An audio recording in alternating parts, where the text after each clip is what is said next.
Welcome to Unlocking the Dream Vision. I'm your host, author RJ von-Bruening. In this video series, we will be exploring the mysterious dream vision of Enoch, as explored in my book, Unlocking the Dream Vision, The Secret History of Creation. In this video, we will begin learning the secrets of the great fiery destruction at the end of days. If you enjoyed this video, please hit the like button below, and don't forget to subscribe for future videos.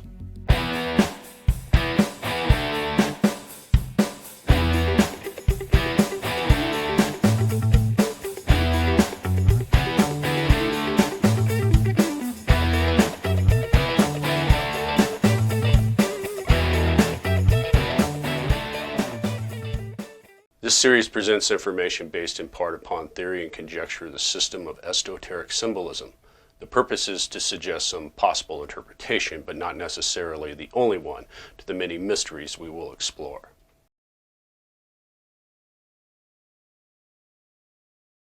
We are fast approaching the great and terrible destruction of the mighty heaven.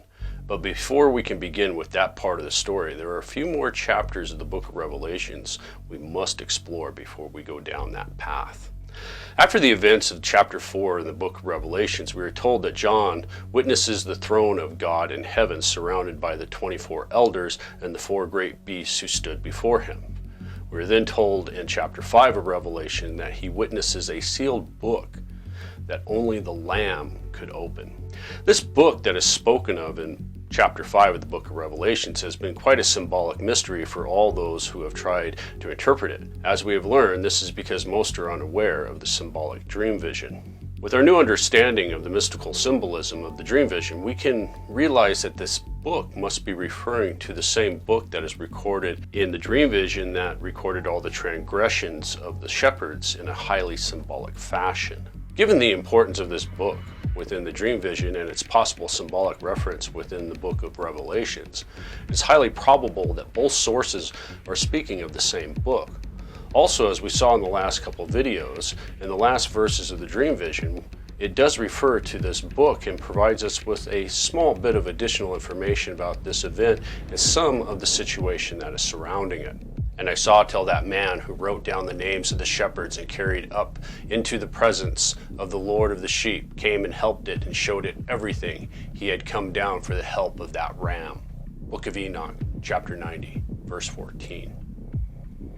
And I looked at that man who wrote the book at the command of the Lord until he opened that book of the destruction that those last 12 shepherds had wrought. And he showed in front of the Lord of the sheep that they had destroyed even more than those before them had. Book of Enoch, chapter 90, verse 70.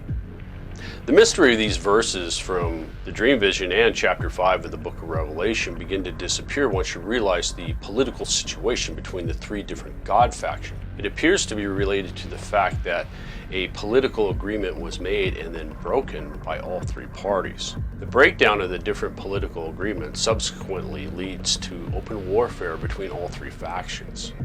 All this leads up to the fateful attack upon the heaven, which is the real reason all these other events begin to unfold in the way that they did. It also gives us an insight to the fact that this recording of the transgression of the shepherds in a book appears to be nothing more than a political excuse and justification for the actions of the Lord God faction in this war. It's very difficult to explain or to understand this point of the story of why this would be so important to them without knowing more about their society. But it does add additional support that much of what our ancient ancestors did, and in turn what we still do today, is but a reflection of what they saw the gods do in their actions and behavior. If true, then this gives us a slightly better idea that these gods are just as shallow and as petty as we humans are when it comes to matters of saving face, especially when it comes to matters of politics and who gets the blame when things go wrong. As we will soon learn, things do go very wrong for everyone on the planet, including the gods. This brings us to chapter 6 of the Book of Revelations. In this chapter, we learn of the opening of the mysterious seals and the unleashing of war and destruction upon the world by God. This is a symbolic retelling of what appears to be the first major counterattacks by the Lord God faction in this war. The first 8 verses speak of the opening of the first 4 seals. These first 4 seals symbolically represent the first 4 parts of this major counterattack with the ever-famous 4 horsemen of the apocalypse. These famous four horsemen of the apocalypse give us a better understanding of the mystical symbolism, because not only are these four horsemen a symbolic representation of the first four phases of a major counterattack by the Lord God faction, but they also give us an easy to understand relationship for the actual meaning of the symbolism within their names, which are conquest, better known as pestilence, followed by war, famine, and death. This symbolism is so easy to understand that it has become common for most to think of the four horsemen of the apocalypse when it comes to the terrible things that happen during war. The primary thing that has been missing from the more traditional interpretation of the symbolism is the fact that each of the four horsemen are a highly symbolic representation of a vehicle or a craft of some type, just as we saw with the building of the great monsters. With this realization, we can quickly understand that each of the four horsemen symbolically represent how each one attacked the people, which means very simply that conquest or pestilence would have generally attacked their targets and spread disease as a bioweapon, or maybe using a chemical agent in order to cause chaos in the ranks and terrorize the people. War is rather self-explanatory, with this horseman launching attacks against the military forces of the other factions. The third and fourth horsemen of famine and death are also rather self-explanatory, with famine clearly being attacking the food sources of the other factions, which would quickly lead to starvation, with a long drawn-out death for its victims. Death is just that, death. Based on the traditional viewpoint of death, it appears that it went around targeting and killing people at random for no other reason than to create more terror and chaos among the population. By our modern standards, these are all basically brutal terror weapons and tactics designed to terrorize people and create suffering over a long period of time before ultimately bringing them to their own deaths. The next seal, the fifth seal, speaks of the souls under the altar of those that were slain for spreading the word of God. This is another highly symbolic representation of the 16 savior gods that have been slain and then were resurrected, and the other lambs that have been martyred. This appears to be referring to a highly advanced biological technology that is clearly beyond the limited understanding of Cro-Magnon man, and most likely even our own. We're also told that these individuals must wait until the rest of them arrive in due time. This gives us a clue that our traditional understanding of when and in what order these savior gods and messengers came to the people must be incorrect, with some of these individuals coming after the one remembered as Jesus Christ. It also hints at the idea that each of these individuals came back at the end of time to each of the people they were originally sent to, as Jesus Christ is believed by Christians to come to the Jews of the Middle East. Unfortunately, there does not appear to be enough information here to give us a clearer interpretation of this particular symbolism. Neither the dream vision nor the Book of Enoch are any help in this matter. Hopefully in the future there might be more discoveries or insights that will shine more light onto the symbolic mystery of the souls under the altar. This then brings us to the sixth seal and the insight of the oncoming destruction of the mighty abode of the gods, the heaven. It also appears to be our first understanding of one of the most famous and mysterious symbols of all time the world over, the Great Spiral. This mysterious symbol can only be understood if you realize that the great abode of the gods, which I've been referring to as the heaven, had always been seen in the sky by our ancient ancestors the world over, as for as long as they could remember or know. It was just something that was so common for these people that it was just a fact of everyday life. This insight allows us to realize that one of the primary reasons on why the people did not believe the message of the savior gods or their followers, that this mighty home of the gods was going to crash to earth and destroy the world as they knew it. It was simply because they could go outside, look up, and see the mighty home of the gods overhead as they had always had, just like their fathers and their fathers before them had. It was just as it always had been, as far back as anyone could remember or possibly even know. Therefore, many people just did not believe the message of the savior gods or any of the lambs sent by God. Additionally, as history and tradition remember, not only did the people reject the divine message that the sky was going to fall, they generally viewed these people as being rather crazy individuals who were possibly even a danger to society as a whole. The opening of the sixth seal may have begun to change that viewpoint for many. This is because the opening of the sixth seal is providing us with one of the most remarkable descriptions of this great ship and what was occurring. But this is only if you understand that it's speaking of a great ship in low Earth orbit that is being spoken about. It is also something that just could not be imagined until our own modern age of technology with rocketry and space travel of the last 150 years.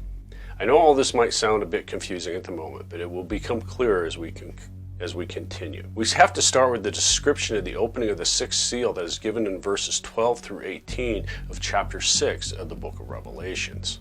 And I beheld, when he had opened the sixth seal, and lo, there was a great earthquake, and the sun became black as sackcloth of hair, and the moon became as blood, and the stars of the heaven fell onto the earth, even as a fig tree casteth her untimely figs when she is shaken of a mighty wind.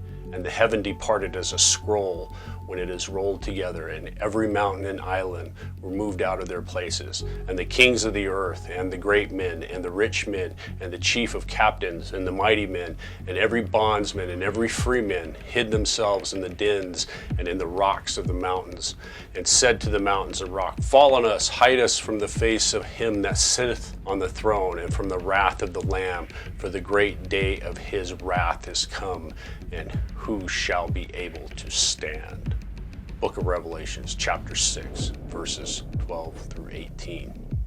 What these remarkable verses are speaking of is the actual movement of this abode of the gods, or the heaven.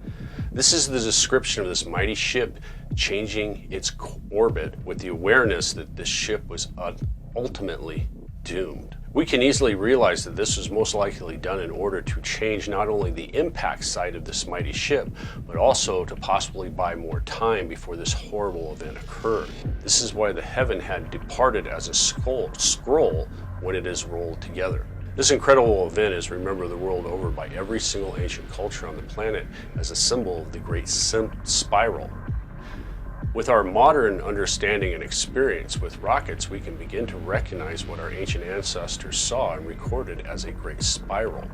It must have been the main engines of the heaven firing in order to change its orbit. It also provides us with information that this massive ship must have been spinning when this had happened. This phenomenon is seen today, typically when there is the loss of control of a rocket at high altitude, and the rocket begins to spin out of control. This spinning causes the hot gases from the engine to form a giant spiral pattern in the sky that lasts until the fuel is exhausted.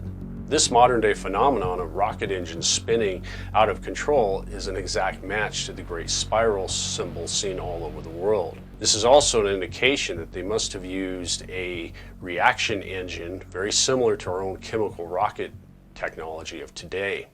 Given the fact that the great spiral is found worldwide, this is clearly telling us that it must have been an extremely long engine burn, possibly lasting for days. This also tells us that the reaction engine must not have been using a chemical fuel like our own technology, but must have been using something a little bit more exotic. Possibly a nuclear engine would be one of the best candidates. The fact that this massive ship was spinning also makes perfect scientific sense given the many descriptions of this great home of the gods. It is simply the most ideal way to generate an artificial gravitational field for its occupants. In addition, all the ancient mythologies concerning any mortal who was lucky enough to be taken to this magical place with the gods imply that the gravity was so similar to Earth that it's not even mentioned within the stories. The next clue to understanding these events comes with the description of the after effects of this massive ship beginning to change its orbit, which within the book of Revelations we are told there was a great earthquake and the sun became black as sackcloth of hair and the moon became as blood. A great earthquake could be due to the sheer mass of this ship with it being moved in a rather short amount of time. If it was large enough and moved fast enough, this movement would cause changes in how this great mass interacted with the Earth's gravitational field. This in turn would lead to earthquakes and all kinds of possible volcanic eruptions around the world. The changes reported in the appearance of the sun and the moon may be caused by the huge amount of exhaust gases coming from the engines as they move this ship. Again, this provides us with a better understanding of the nature of this massive structure and what a great amount of effort that must have been taken to change its orbit within a short period of time. After the mighty abode of the gods had departed as a scroll when it is rolled together, we were given a description of how the people, great and small, hid underground or within the caves and tunnels of mountains to escape the falling of the stars of heaven that fell when a fig tree casteth her untimely fruit, and she is shaken by a mighty wind. This is describing the re-entry of some type of material or support structure that must have been built around this mighty ship while it was in Earth's orbit. Although it is difficult to say exactly what this material was from the vague information we have, it is clear that it was something that must have been related to the heaven itself, and that it needed to be ejected or removed as the ship was starting to be moved. It's highly probable that it was done in order to reduce its total mass. Then finally we were told in the last lines of chapter 6 in the Book of Revelations that this entire event was presented to the people as a great wrath of the Lamb and a precursor of things to come. We must wonder if the missing verses of the dream vision may have provided some more information upon this monumental event that was apparently seen around the world by everyone alive at the time, a sight so wonderful and out of the ordinary that it was recorded as the symbol as the Great Spiral. This brings us to chapter 7 of the Book of Revelations, with the final prelude to the great destruction of the mighty heaven. This chapter begins with the marking of the servants of God with 12,000 people from each of the 12 tribes of Israel. These are the ones not to be touched by any of the angels. Although over the years there has been several misinterpretations of these 144,000, these 144,000 are the ones that will later stand with the Lamb at the final battle between the forces of light and the soldiers of darkness, more commonly known as Armageddon, spoken of in chapter 14 of the Book of Revelations. After the marking of these 144,000, John then states that he witnesses a great multitude which no man could number, giving praise to the Lamb and the one that sat upon the throne, with the elders and the great beasts worshiping the one upon the throne. We are then told that the ones that are in white robes, that were washed in the blood of the Lamb, are the first ones to have been saved, and that they are to become the servants of God forever till the end of time. This is important because it raises the question of where these saved ones would go to survive the oncoming destruction of the heaven. The question is a surprisingly easy one to answer. We'll also answer another long-standing mystery that modern science has been unable or unwilling to answer. This mystery of the numerous ancient underground cities and tunnel networks found throughout the world. Although there is great debate over the dating of many of these sites, there are a great number of them that all seem to have been completed around 11,000 BC. In addition, almost all are also aware of the numerous ancient legends, mythologies, and folklore that speak of our ancestors having to go underground with the help of the gods, or the servants of the gods, in order to survive some great worldwide destruction. What is so remarkable is that this event of people being saved was recorded at the time, but has also been misinterpreted over the years by those who have seen it. The most common way our ancient ancestors recorded this event was in rock carvings or petrographs of many different animals going on a long journey led by a number of strange-looking godlike creatures. Many of the most famous of these types of petrographs can be found in the west and southwestern parts of North America. There are also numerous sites in Africa and the Australian outback. In all of them, we see a great migration of different animals being led by a small number of great ghostly, godlike figures that appear to be leading these animals. This is another example of how the mystical animal symbolism reaches across all the ancient cultures from around the world, and how it was a common feature in the thinking of Cro-Magnon man in general. This allows us to understand that this great migration of the animals that our ancient ancestors recorded in their rock drawings is in fact this first group to be saved from the oncoming destruction. In addition, for the ancient people, the world recording this great journey of the animals, of those who were to be saved, is remembered in their ritual and ceremony. Almost all of the surviving native cultures that remember their ancient traditions from around the world still remember this event, and it is used in their ceremonies, rituals, and their symbolism. In these ceremonies, the people performing them dress up as each of the different animals, which we now know from the dream vision are a symbolic representation of different groups of people. This then allows us to understand that these traditional ceremonies are a symbolic retelling of these ancient events that we have been exploring. We're also told in the final verses of chapter 7 of the Book of Revelation that these individuals that were saved before the destruction were going on to serve the one true God and the Lamb day after day in his temple forever. This is again one of those points I must ask you to make a mental note of this event, because we will examine it in further detail shortly. We'll also learn why this event is so important in the overall story. This brings us to chapter 8 of the Book of Revelations with its great and terrible destruction of the heaven. Just as we learned with chapter 6, this chapter is just about impossible to interpret unless you realize it is symbolically speaking of the mighty heaven, the great abode of the host of heaven that looked down upon mankind like an all-seeing eye of God himself, for as long as any could remember or know. In order to understand this highly symbolic retelling, we must first begin with the first verses of chapter 8 of the Book of Revelations to help you understand this highly complex section of the story. I will first present you the verses in the context of this great and mighty ship entering the atmosphere and crashing into the earth. Then we will explore the extraordinary evidence that supports this unique interpretation. During the process, we will also begin to answer several of the mysteries that have been lingering for centuries. In the first 5 verses of chapter 8 of the Book of Revelations, we are told that the Lamb had opened the 7th seal, and there was a silence in heaven about the space of half an hour. We are then told of how the 7 angels that stood before God were given 7 trumpets. Then we are told that another angel had a golden censer, and that he stood before the altar where he filled it with much incense. The smoke of this incense was said to be filled with the prayers of all the saints that had ascended before the throne of God out of the angel's hand. We are then told that this angel fills the censer with the fire of the altar and casts it into the earth, and there were voices and thunderings and lightnings and an earthquake.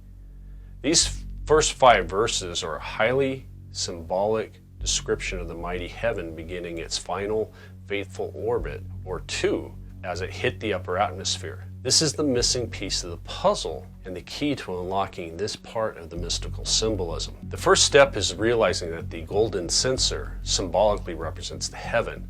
The actions of the angels provides us with the information that this was somehow a controlled entry into the atmosphere, at least in the beginning. This then allows us to understand that the smoke of the incense that ascended before the throne and the fire of the altar that was cast to earth are the first effects of this very large object hitting the upper atmosphere. It is highly probable that as this massive ship encountered the upper atmosphere, it bounced off a few times before plunging headlong into its final doom, much like how a stone can skip across a calm body of water before finally sinking into it. The thunder, the lightning, and the earthquake would be the direct effects of this great ship starting to enter the atmosphere, primarily due to its sheer mass. The voices that are spoken of are related to the trumpets given to the 7 angels. These trumpets are a highly symbolic representation of each of the major events of this mighty ship plunging into the atmosphere and its final doom. It also appears in the final verses of chapter 8 that each of these angels had sounded a warning to the people of the earth as each part of this great destruction of the heaven began to unfold. In verse 6 of chapter 8, we are told that the 7 angels and their 7 trumpets prepared themselves to sound. Then we are told that the first 4 angels sounded one at a time, each marking a terrible woe. In the 7th verse, we are told that the first angel sounded, and there followed hail and fire mingled with blood, and they were cast to the earth. And a third part of the trees was burnt up, and all the green grass was burnt up.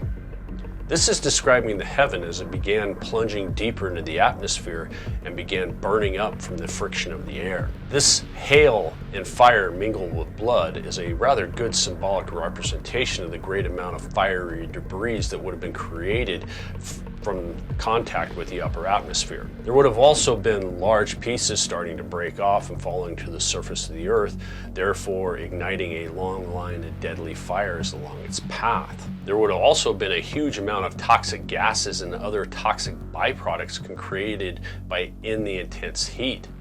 This would leave a trail of toxic death that would slowly descend to the surface, thus sickening or killing everything it encountered. As you will shortly learn, this ship is so massive that it is highly probable that it may have completed a full orbit before descending deep enough into the atmosphere prior to the next great event occurring.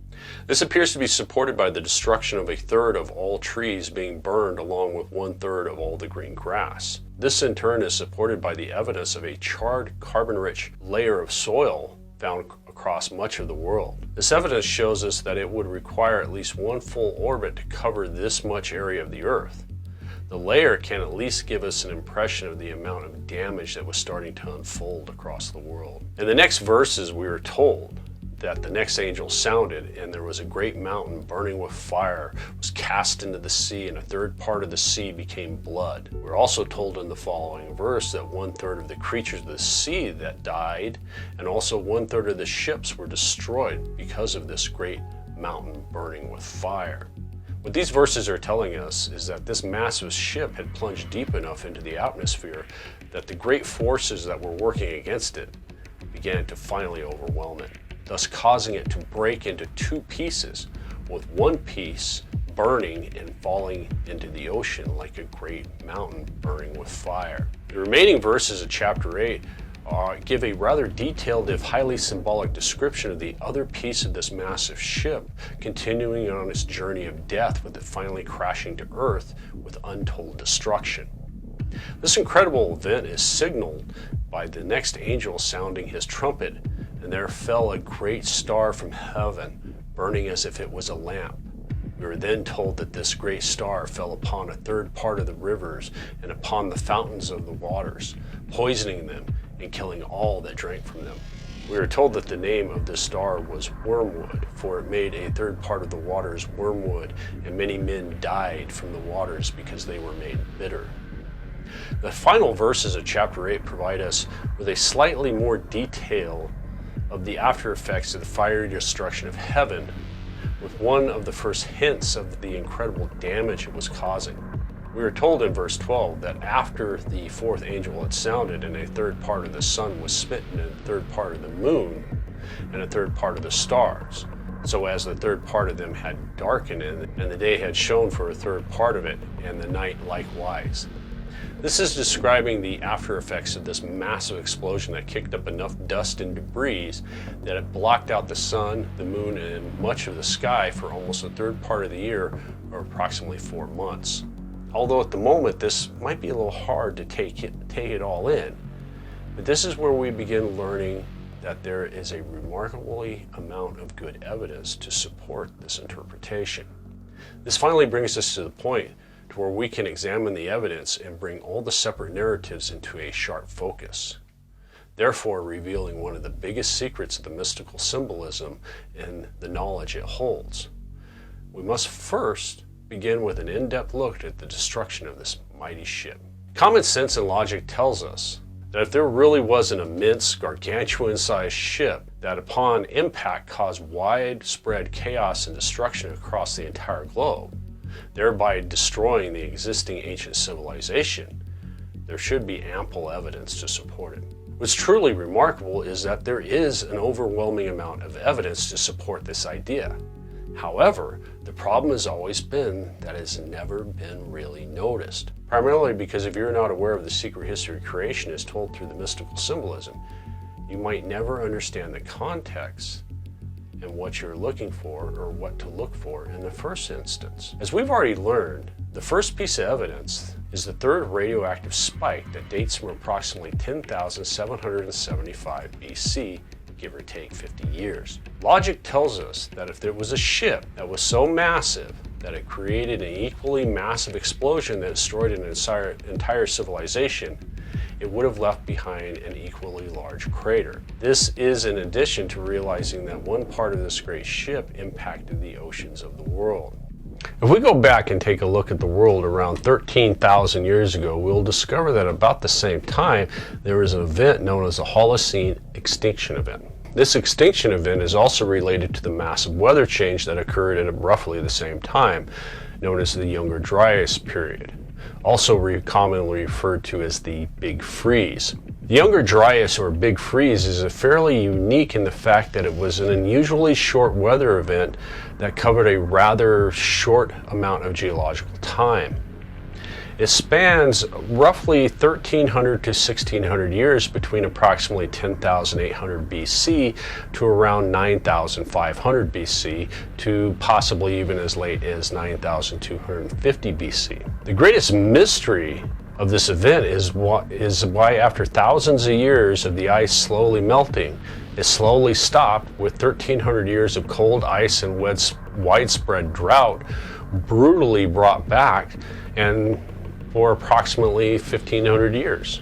There have been several theories proposed over the years trying to explain what exactly happened around 10,800 BC that led to the extinction of the great prehistoric animals and numerous plant species around the world, also with this incredible climate change that occurred around the same time. One of the more interesting theories proposed over the last couple of decades of the 20th century and the early 21st century is that a large impact event of a comet or asteroid hitting the Earth may be the reason for the great change we see at this time, and has become known as the Younger Dryas impact hypothesis. This idea hypothesizes that a large airburst or possible ground impact of a comet or asteroid-like object initiated the event known as the Younger Dryas. This would then lead to widespread extinction of the prehistoric animals, plants, and people around the world. This scenario proposes that there was a great airburst, very similar to the famous Tunguska event of 1908 that occurred in Siberia, but at very many orders of magnitude greater, that occurred over the North American continent, just north of the Great Lakes, over the great ice sheets that existed at that time. It is thought that this airburst was so powerful that it could have been the cause of the Holocene extinction event in general. It is thought that this airburst was so large that it could have been the cause of the Holocene extinction event.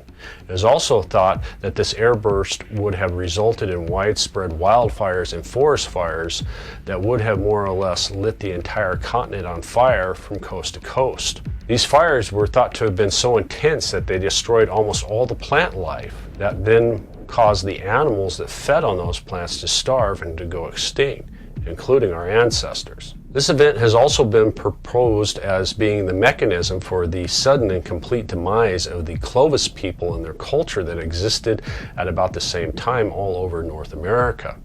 In fact, much of the evidence of this impact event occurring was originally found at 50 different Clovis sites around America. Some of the evidence found at these sites that led to this impact hypothesis include a charred carbon-rich layer in the soil that has been found at all 50 different sites. It was also discovered that this carbon-rich layer contains several unusual materials that are only known to have extraterrestrial sources or created in nuclear-like events, while others are only known to be produced in a violent impact event. The researchers found microdiamonds, metallic microspheres, carbon sphericals, highly magnetized sphericals of iridium, charcoal, soot, and carbon-60. They found other parts had been enriched with helium-3. In addition to the strange radioactive isotopes we had discussed earlier, these materials, minus the radioactive isotopes, are very similar to the evidence found in the ever-famous KT boundary layer that is believed to mark the destruction of the dinosaurs almost 65 million years ago.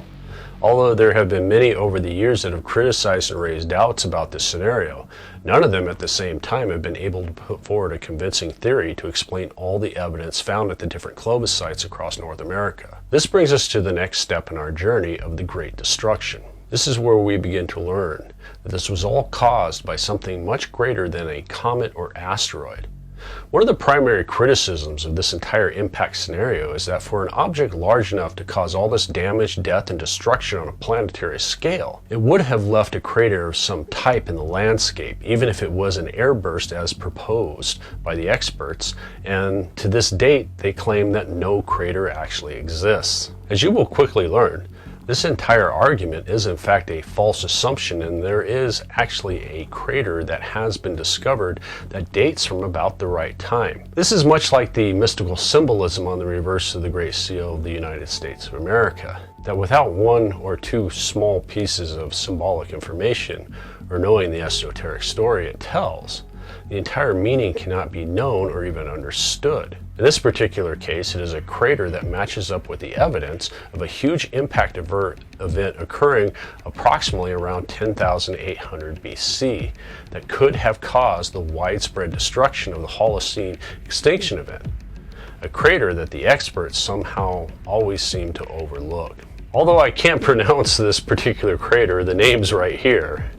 This crater was discovered in 1972 by the Landsat-1 satellite in the mountainous regions of north-central Alaska at the coordinates that I have placed below. The crater is approximately 7.3 miles in diameter and has a maximum depth of about 1,650 feet. There is actually a small 3-kilometer or 1.86 mile diameter lake at the bottom of this depression. Samples that have been taken from this crater revealed an abnormally high proportion of nickel, iron, and many other heavy metals that actually stunned the researchers once they saw the results. The researchers were even more stunned and surprised to discover that the same abnormally high concentration of heavy metals were found not only within the crater and the sides of the crater, but far outside of the crater. It has been estimated that it would take a solid piece of iron nickel approximately 600 meters or 1,969 feet in diameter to create the crater of this size and leave the abnormally high metal concentrations that have been found. Additionally, a magnetic study also found a very strange negative magnetic anomaly associated with this crater, which has been viewed as evidence of very intense and unusually deep fracturing of the bedrock far below the crater. This type of intense and deep fracturing of the bedrock under the crater has not been seen in other large craters. It has been estimated that the total kinetic energy that was liberated at the time of this impact, and that would be required to produce this type of deep fracturing of the bedrock, would need to be on the order of 1.1 times 10 to the 20 joules of energy, which when we convert that number into something a little bit more easier to understand, equals approximately 26,250 megatons of explosive force. It is also believed that the object that created this crater was moving from the southeast, moving to the northwest, cutting a diagonal path across the North American landmass. The evidence suggests that whatever created this crater was primarily made of metal, and more importantly, that this metal object appears to have exploded in the air.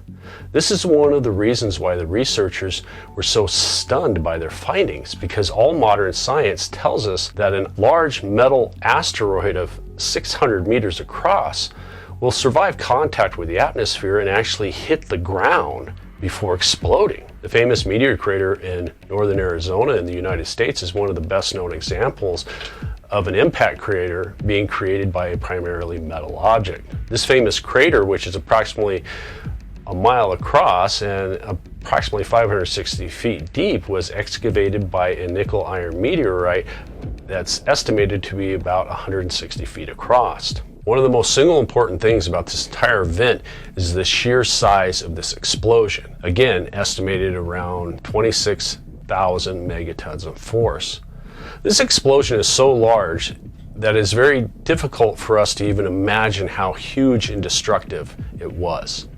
This is primarily because we have nothing in our human experience to actually compare it to. For example, the largest nuclear device that modern humans have ever detonated was approximately 50 megatons by the old USSR on October 30th, 1961, known as the Tsar Bomba.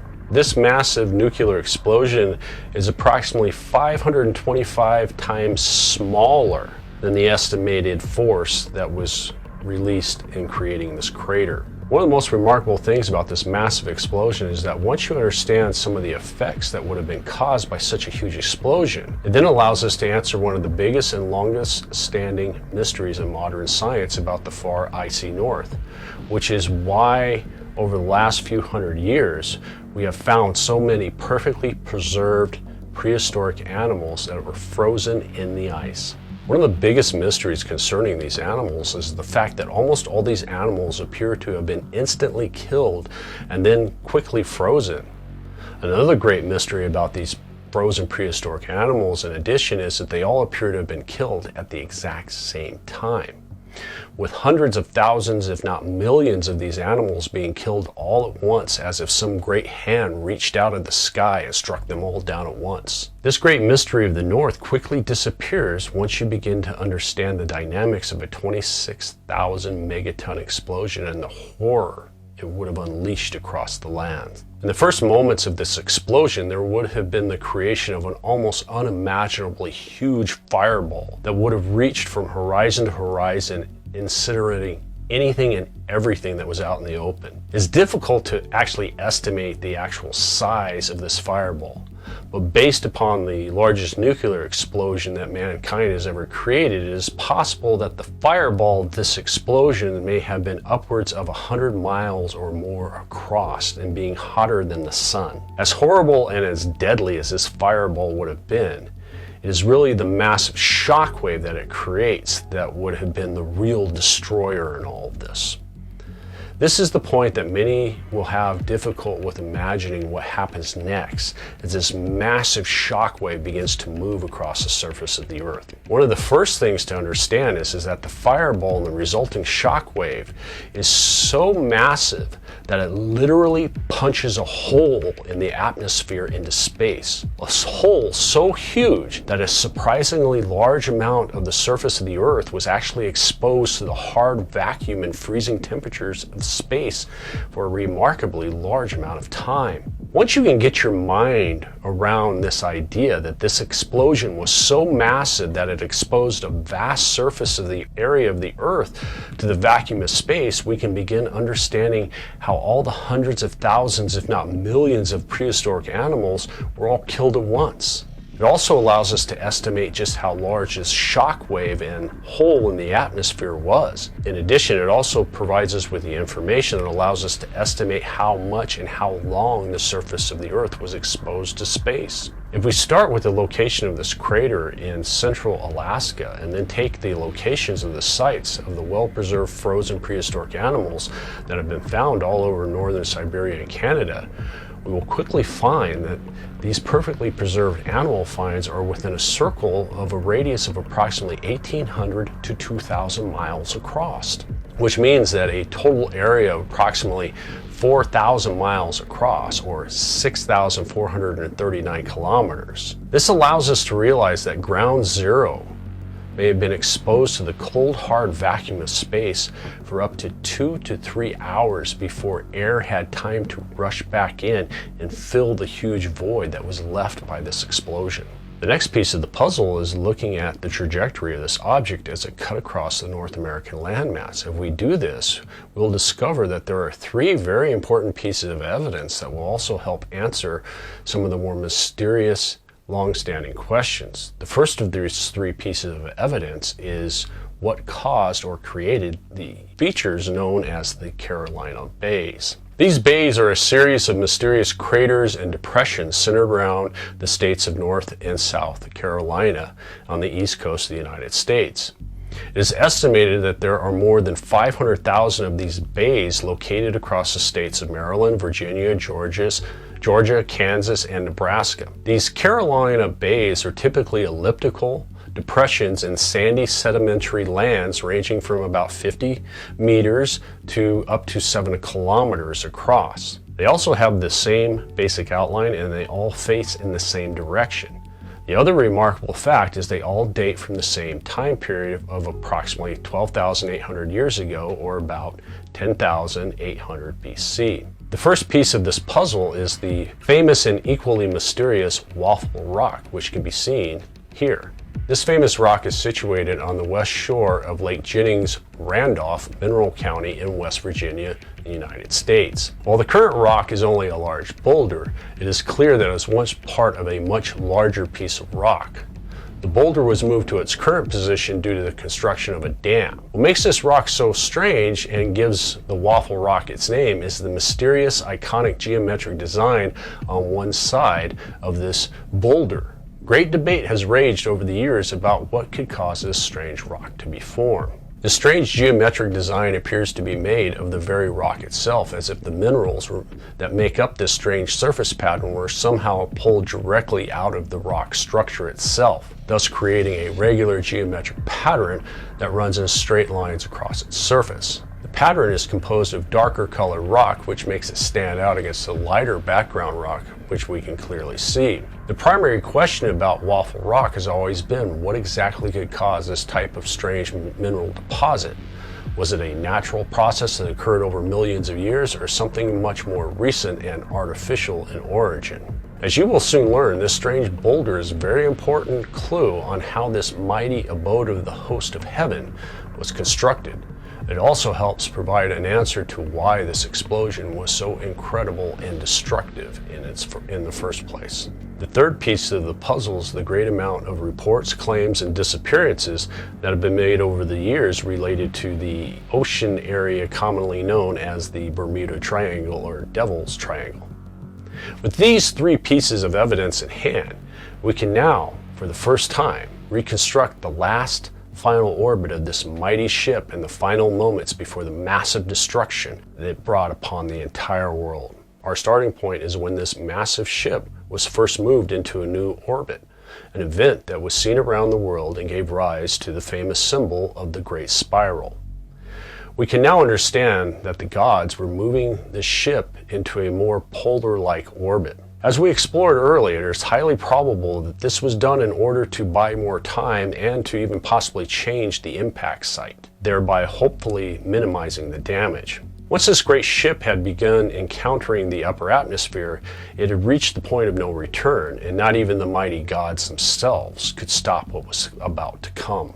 As we are already aware, this first contact with the upper atmosphere first consisted of it hitting the atmosphere and possibly bouncing off of it like a stone skipping across the surface of a body of water. Each time it would hit the atmosphere, it would begin to cause further damage to the ship. It is unknown how many times this may have happened, or how many orbits it may have taken, before it began slowing enough for it to start its final plunge deeper into the atmosphere and eventually its final doom. Once it had slowed enough to begin its final journey through the atmosphere, the true horror of this event would begin to unfold. With the Book of Revelations and our own modern understanding of what happens when a large object enters the atmosphere, and with our knowledge of the location of the meteor crater, gives us our first true understanding of this horrific day. Given the sheer size of the ship, it is highly probable that once it entered the atmosphere, it may have taken almost one complete orbit before it exploded over central Alaska. We plot out this final path based on the information we already have. We will discover that most of this last orbit would have occurred over the oceans of the world, with it only passing over land in a few parts in its final journey. It would have passed very close to or possibly over much of Eastern Asia. The ancient stories give us the impression that it was also visible for much of ancient India. It is even recorded with one of the most famous lines of human history, "I have become death, the destroyer of worlds." In our modern world, we can easily understand that as this massive ship began its final plunge to its final death, it would have been burning from the friction of the air. This would create a massive cloud of toxic gas, vaporized metal, and other burning debris that was stretched around the world, bringing death and sickness to anybody that was unlucky enough to come into contact with it. The first true horror would not really begin until the last part of this fateful journey, as it passed over the southern Atlantic and the far eastern parts of South America. This final leg of the journey brings it on a path that is almost the exact center of the area known as the Bermuda Triangle. At some point just southeast of this location, the stresses begin overwhelming the internal structure of this great ship, the Heaven, causing it to break violently into two large pieces. It is also highly probable that when this great ship broke into two pieces, there would have been an equally large explosion when this happened. It is also believed by many that this great ship had a great golden dome covering the upper part of the ship. Once this mighty ship began breaking apart, this great dome would have shattered into hundreds of thousands, if not millions of pieces. This is in addition to the other debris that would have been created in such a breakup. This first explosion appears to have been violent enough to slow one of these pieces down, forcing it downward into the earth or onto the oceans. This is where our description of the great mountain burning with fire cast into the sea comes from. It was recorded in verse 8 of chapter 8 of the Book of Revelations. When we take this information and combine it with all the strange reports and disappearances that have occurred over the waters related to this mysterious area known as the Bermuda Triangle, with the idea that the final path that this ship should have taken it across this same area, we can now begin to realize that it's highly probable that a large and possibly rather intact piece of this ship is laying somewhere on the bottom of the Atlantic Ocean just off the coast of the eastern United States, where it has been covered up by thousands of years of sand and mud. Given all the strange reports and disappearances over the years, I think it's pretty safe to assume that some of this technology must still be active. After this great mountain burning with fire violently impacted the ocean, the shattered dome with all the other debris that were created during this breakup then slammed into the east coast of the United States, stretching into many of the central states, creating the Carolina Bays. For anybody living in this area, it would have been absolutely terrifying and pretty much certain death, with at least major injuries of anybody who possibly survived. This event would have also started great forest fires across the eastern part of the United States, including deep into the Great Plains. It would have been as if hell had come down from the sky, igniting the world in flame. The second piece of this mighty ship continued on its destructive path, roaring across North America. This incredible event is most famously remembered to this day by the American Indian tribe known as the Hopi. It is said that a Hopi elder once spoke of that you would hear of a dwelling place in the heavens above the earth that shall fall with a great crash. It will appear as a blue star. Very soon after this, the ceremonies of my people will cease. What's so amazing about this description is the blue color that is remembered in this legend, more commonly known as the blue star Kachina. This allows us to do something that everyone else appears to have failed to do, which is estimate the temperature of this object as it approached its final doom. Based on science, it tells us that for an object to radiate in the blue light, it must be creating temperatures around 1500 degrees Celsius or 2,700 degrees Fahrenheit. This is hot enough to melt most materials and metals. This also allows us to understand that this toxic cloud of vaporized heavy metals with a host of other toxic compounds and chemicals would have been created at these temperatures. This massive cloud of death would have contaminated anything and everything it came into contact as it settled upon the ground, especially water sources.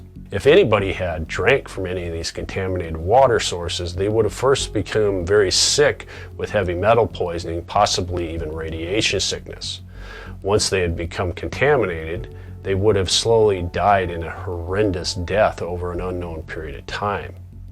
As we saw earlier, this is exactly what is described within chapter 8 of the Book of Revelations, when we are told that 1/3 of the waters became wormwood, and many men died of the waters because the waters were made bitter. After roaring across North America, leaving its trail of toxic fire and death in its wake. This magnificent ship finally reaches the end of its fateful journey in central Alaska, where the almost unimaginable forces working against the structure of this mighty ship finally overwhelm the power of the gods, with it exploding in what could possibly be the greatest explosion ever witnessed by humanity.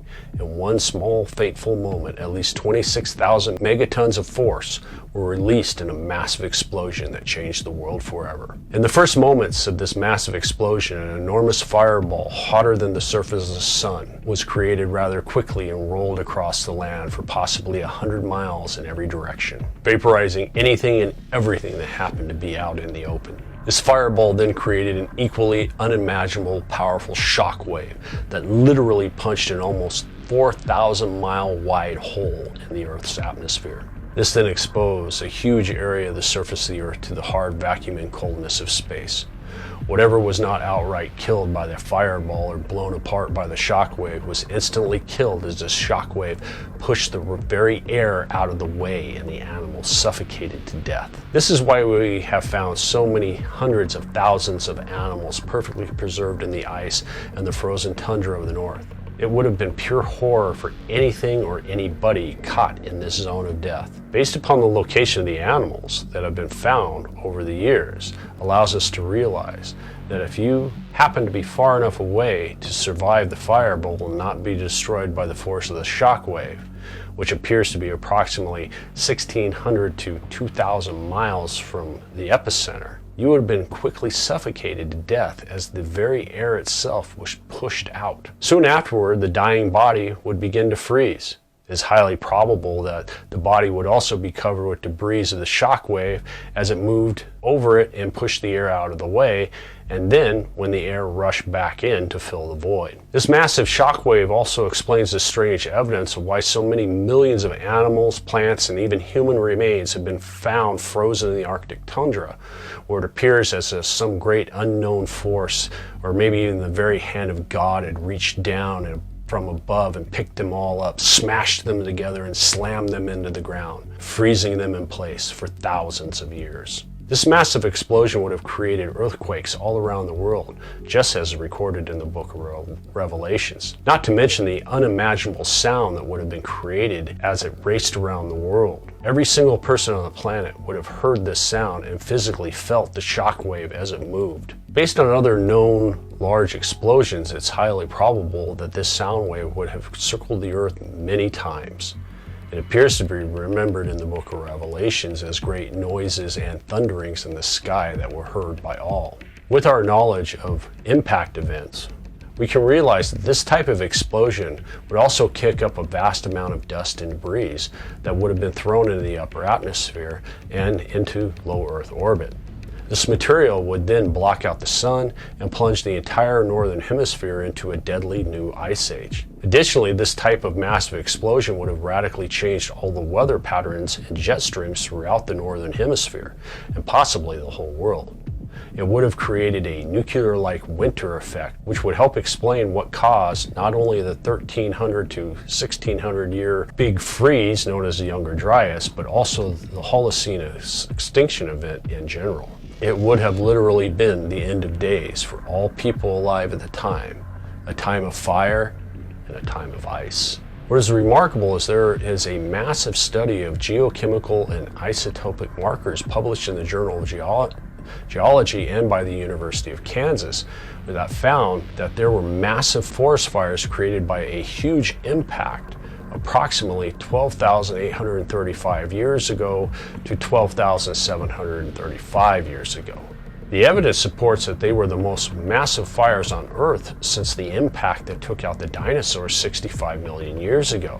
The researchers believe the data suggests that this disaster was created when the Earth collided with a fragment of a disintegrated comet that was roughly 62 miles in diameter. A number of different chemical signatures, carbon dioxide, nitrates, ammonias, and seem to indicate an astounding 10% of the Earth's land surface, or roughly 10 million square miles, was consumed by huge fires at this time. These massive fires produced so much smoke that they aided in blocking out the sun and began to help cool the planet, again helping the Younger Dryas period to come into effect. which is also what is described within the Bible's Book of Revelation, whereby 1/3 of the world's trees and green grass had been burnt up. If we return to the Book of Enoch, we will discover that within Enoch's first dream vision, he gives a remarkable description of this destruction of the heaven and the resulting massive explosion. This first dream vision begins just as the second one did, with Enoch speaking to his son Methuselah about his visions. "Two visions I saw before I took a wife, and the one was quite unlike the other. The first when I was learning to write, the second before I took thy mother, when I saw a terrible vision, and regarding them I prayed to the Lord. I had laid me down in the house of my grandfather. I saw in a vision now the heaven collapsed and was borne off and fell to earth. And when it fell to earth, I saw how the earth was swallowed up in a great abyss, and mountains were suspended on mountains, and hills sank down on hills, and high trees were rent from their stems and hurled down and sunk in the abyss. And thereupon a word fell into my mouth, and I lifted up my voice to cry aloud and said, the earth is destroyed." Book of Enoch, chapter 83, verses 2 through 3. We can now understand that this is a remarkably good description of the heaven falling out of orbit, leading to a great impact and a massive explosion.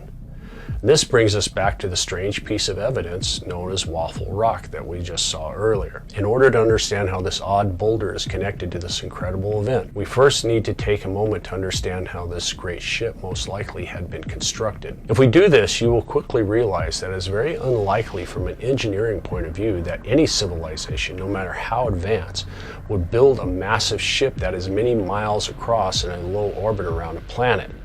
The reasons for this are many, but the most basic reason is primarily because of the sheer amount of material and resources would be needed to build such a ship. This huge amount of material that would be needed would be so large that even if you had a very cheap, easy, and fast way into space, it is unlikely a single planet could supply enough of the resources and material that was needed to build such a craft.